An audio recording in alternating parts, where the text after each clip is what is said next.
Wow, ang dami.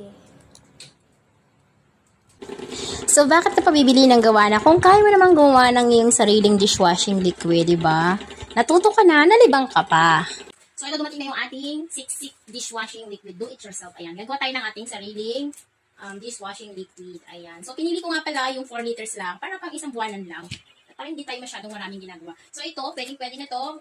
Ito, madali lang tong gawin, no? Within 10 minutes, meron ka ng dishwashing liquid. So, ito, ganyan lang siya. Ito kasi, mix na siya, no? Need ka lang maghalo ng step by step, no? Nandito na lahat. So, ihalo mo na lang yan sa tubig.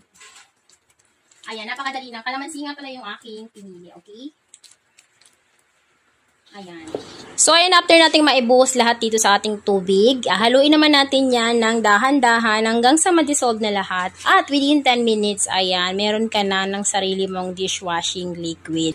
So, eto na. Ready na ang ating dishwashing liquid. Ayan, panghupain lang natin yung bula and then ito transfer ko na yan sa container. Ayan, ganyan nga pala karami ang nagawa ko. Bali, 4 liters in